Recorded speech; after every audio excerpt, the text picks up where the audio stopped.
Hello guys, we are back with our next lecture. In this lecture, let us go through processes, threads and multi-threading guys. Okay, so this is one of the most common concept which we already studied in operating system guys. Okay, so processes. So process is a program in execution. You can say it as a process.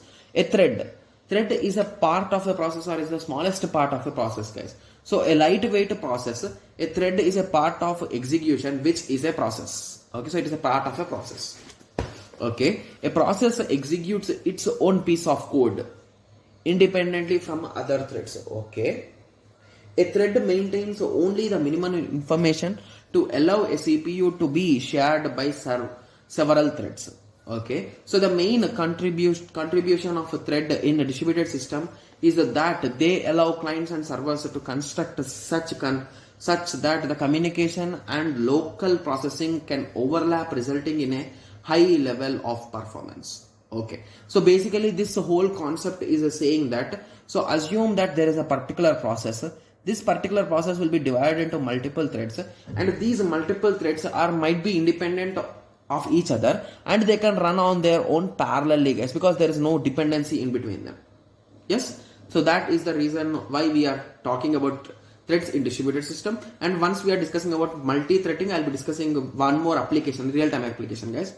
Okay, so processes are divided into threads. Exactly. So in process, inter-process communication is really expensive guys. Yes, so if you want to draw a small diagram, so the diagram will be in this way guys. So process A and process B. Okay, so this is a dot and this is a dot and this is the line, right? So switch, this assume that as a switch.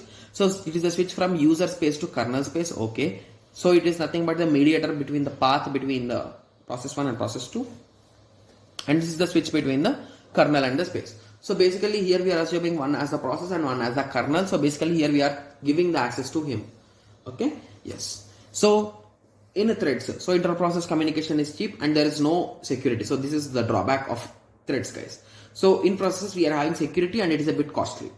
Okay, yes. So now let us go through multi-threading guys. Okay, so before going into multi-threading, I'll be giving you a real-time example guys. So assume that you are checking your results guys. Okay, so basically the results of website will not be replicated into multiple pieces, but that server will be creating some threads guys. So basically you can assume these threads as tickets or some kind of pass or tokens guys. So basically whenever a user comes, he'll be taking the ticket or the token and he will be accessing it, and once everything is done, he'll be returning the token. So basically these tokens are limited in number. So that is the reason why the websites will become slow or will not respond in some situations whenever these tokens or whenever these threads are missing. So this is the concept which is used guys, okay, in multi-threading. Okay, yes. So even bank transactions, result websites, like whichever are having huge traffic, so they'll be having some high threads guys. Okay, yes. So we use multi-threaded clients and multi-threaded servers. So multi-threaded client is nothing but a web browser and multi-threaded server is a web server guys. Okay, so multi-threaded client, so it can be used to hide delay or latency in a network communication by interacting the communication and immediately proceeding with something else. Okay, so with the example is nothing but web browsers which we use Google Chrome or Internet Explorer or anything. Similarly web server. Okay, so a web server can start up several threads, like one for index.html and all those things, and the other for images, animations and applets. So basically they can parallelly run and they can collect the data. So in that way also they can be used guys. Okay, similarly now let us go through multi-threaded server guys. So multi-threaded server is one of the most important concept, but for this concept I did not find a clear notes or clear explanation guys. So that's the reason why I've just drawn the diagram for it guys. Okay, yes. So a multi-threaded server organized by a dispatcher guys. So basically assume that he is a boss and he will be giving orders to everyone to do some particular task. Okay, so that is nothing but dispatcher. So dispatcher will be dividing the work in between multiple threads. Okay, yes. So a multi-threaded server that has more than one thread. So this is a small diagram you can draw guys. Okay, yes. So I hope everyone got a clear idea on this. So in the next lecture, we'll be discussing about virtualization guys. So virtualization is a concept which is really interesting and easy guys. So shall I explain in this lecture or in our next lecture guys? Okay, it is 4 minutes, right? Okay, let me explain here only guys, because the count of the videos might be less with this. Okay, yes. So virtualization. Okay, so virtualization. So I hope everyone knows what is the concept of virtualization, right? So here you will be virtualizing something. It might be a resource or storage or anything, guys. Okay, so virtualization is the process of making a physical resource available as a virtual resource. It allows you to share single physical instance of an application or resource among multiple organizations. So basically, if you want to share this whole SD card with these users, so you can make some virtual instances and you can share them, so they can access them. So indirectly they are accessing the server only, but for them it will be looking that, okay, so I gave separate pen drive for you. In that way it will be appearing for them. Okay, yes. So this is in terms of resources. In terms of hardware, so it means creating virtual machine over existing OS or hardware. So basically here we made some duplicates, like some concept of duplicates, but here we cannot make duplicates, right? So here we will be installing something on something. So basically on one system you'll be installing one more virtual system, guys. Okay. Okay. So you can draw the diagram for that in that way, guys. Okay, just give me a second. Okay. Okay, so if you take an example of traditional versus virtual system, it will be in this way, guys. So in traditional system, we will be having a hardware, operating system and application, whereas in virtualized system, we will be having multiple operating systems also. Yes, so that's what you need to understand here.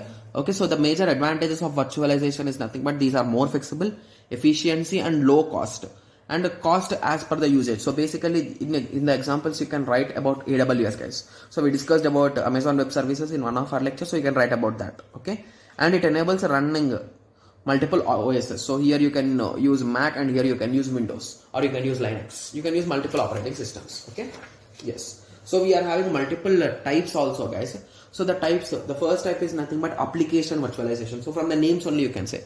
So application virtualization helps a user to have a remote access of an application from a server. So assume that the server you are running some game and you can play from your system. So that is nothing but the application visualization. Okay, so the server stores all the personal files and other characteristics of the application, but can still run on the local machine without any issue. So all the files are stored there and you can run the application just on your system. Like it looks like everything is on your system, but it is not there. So that is nothing but application virtualization. Similarly, network virtualization, the ability to run multiple virtual networks with each having a separate control and data plans. So basically the best example will be your VPN, guys. So basically Apple users or any kind of iPhone or iPad users, they know this clearly. Like they will be just changing their location and they can access the web store and everything from their particular requirement. So that is nothing but using VPN in Windows or in systems we can do using VPN. So basically you will be changing your network indirectly. You are in the exact network, but for others you are in that network. So that is nothing but network virtualization. Similarly, in desktop virtualization, so it allows the user's OS to remotely store on a server. So basically the whole OS or the whole operating system is stored there itself, and you are just opening it from your system.